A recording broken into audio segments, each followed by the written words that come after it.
This is going to be absolutely painful for me, but I'm going to do it anyway. Point Break is one of the best all-time action films ever made. Hell, it's 30 years old and it still holds up to this day. We've all seen it countless times. We can all quote it. But again, after seeing the film with an adult set of eyes, I see it differently. And I'm about to ruin Point Break for you today, and I'm going to tell you why Johnny Utah is a horrible agent.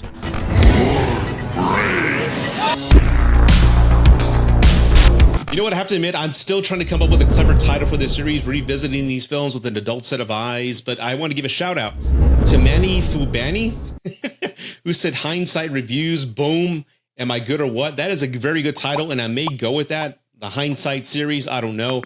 But again, shout out to you, man. Now let's talk about Point Break. Again, what can I say about Point Break? It's one of the greatest action films of all time, and it holds up to this day. It's what, almost 35 years old, and you can put it on, you could re-release it, and it would still make money. People love the acting, Patrick Swayze, Keanu Reeves.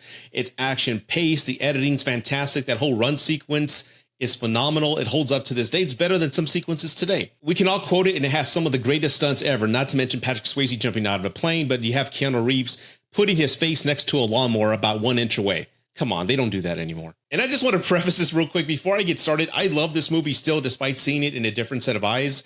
I just would never want Johnny Utah as my partner because he would get me killed. But before I get into the reasons, let me tell everybody what Point Break is about. After a string of bank robberies in Southern California with the crooks donning masks with former presidents, a federal agent, Johnny Utah, played by Keanu Reeves, infiltrates a suspected gang. But this is no ordinary group of robbers. They're surfers. The ex-presidents are surfers, led by the charismatic Bodhi, played by Patrick Swayze, who are addicted to the rush of thievery. But when Utah falls in love with a female surfer he just met about 4 days ago, Tyler, who is close to the group, it complicates his sense of duty. And I'm going to get into that as well. And that's a nice synopsis of what happened, but let me tell you what really happened in Point Break. Johnny Utah's a regular blue flame special, as they call him. He's young, dumb, and full of cum, and he's ready to bring some bad guys to justice. He's assigned to the Los Angeles bank robbery division, which is the biggest in the world, and then he's teamed up with a veteran agent played by Gary Busey, Agent Pappas. He then finds out that there's this particular gang called the ex-presidents who have robbed about 20-something banks over the past 2 years, and they only do it in the summertime, and they tend to disappear in October, and they have 1 month left before the ex-presidents disappear. Agent Pappas has a theory that they're surfers, and then Keanu Reeves then infiltrates that area of the world. It's like a biker gang. All these surfers are like hardcore, stay off my turf, man, stay off my wave. But he infiltrates that area by having to learn how to surf, and that's where he meets Tyler, played by Lori Petty. She then begins to teach him how to surf, and after a couple of weeks' time, he then falls madly in love with her. Once he begins to learn how to surf, he then infiltrates that world of surfers, right? And he runs into this one particular group, a violent group with Anthony Kiedis as part of him. He gets into a fight with them, and he suspects that, hey, these may be the guys. So he sets up a raid to be scheduled based on his hunch.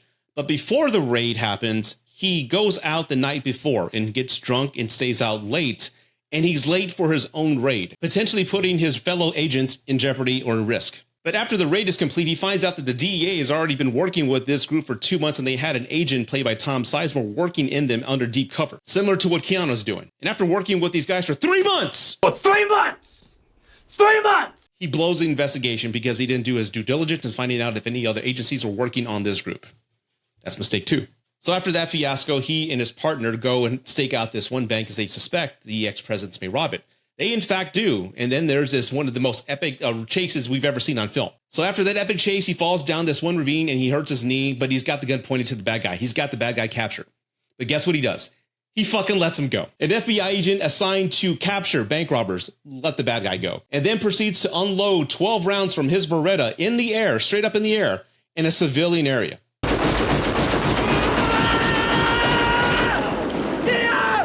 Everybody knows what happens when you shoot right up in the air, right? I don't have to tell you that. Okay. So I can imagine how that report went. So Agent Utah, we have reported here by the police that you ran through at least 4 residential homes. You destroyed at least 3 doors on someone's property, and you kicked one of their dogs.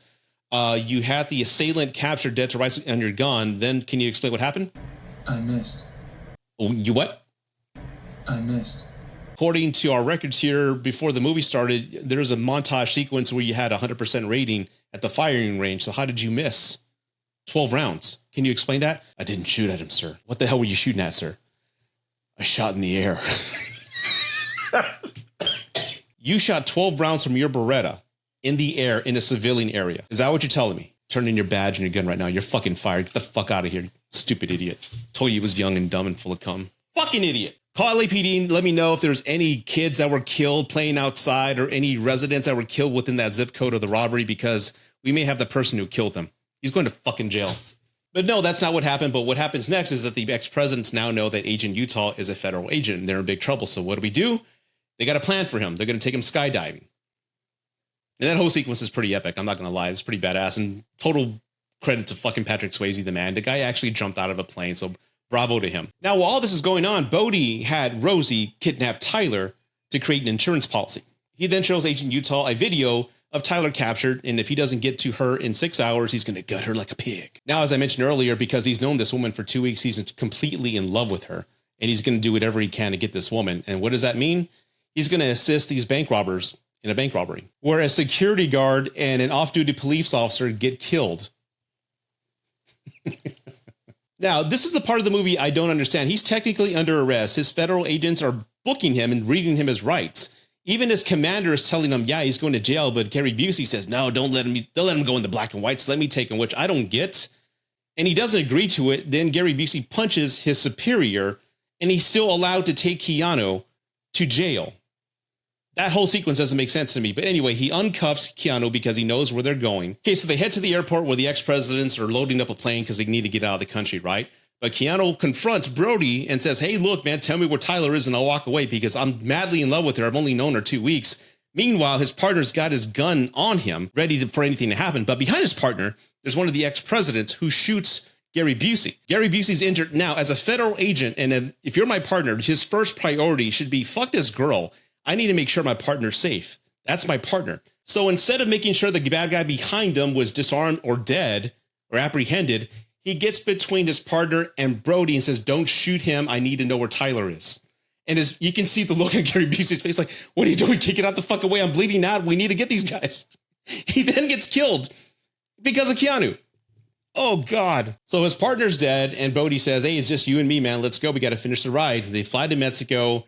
He leaves them on the plane, but then Keanu Reeves, Agent Utah, jumps out of the plane with no parachute, which again was one of the most epic stunts ever done. I don't know how they did it because the stuntman, it looks like he's not wearing a parachute, but it's one of the best fucking scenes ever. This movie, again, has some of the best stunts in any movie. I fucking love it. They have a midair sequence. They land. He re-injures his knee, but he's able to save Tyler. She's running out, half dressed. Who knows what Rosie did to her, but he saves the girl. And before I get to the last and biggest mistake Agent Utah makes in this movie, I want to talk about this relationship with Tyler. First off, if you notice in the beginning of the movie, it's kind of hinted that Tyler and Bodhi had a relationship. Hey! Bruh. So, who's the guy? You replacing me? She speaks highly of him. He's a modern savage. He's a real searcher. And look at the way she looks at him. Look at the way she looks at him. Look. Hey, Tyler.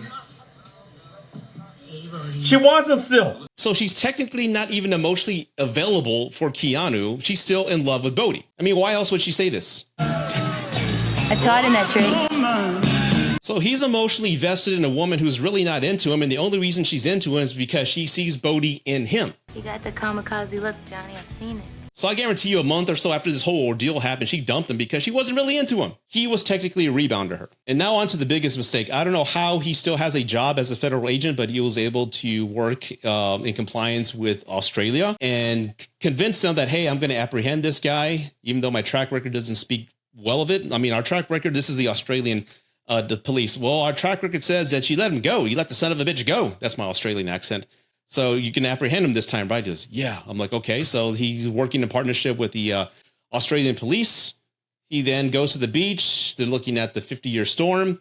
They have a sequence. He does capture him. But then what does he fucking do? He lets him go again.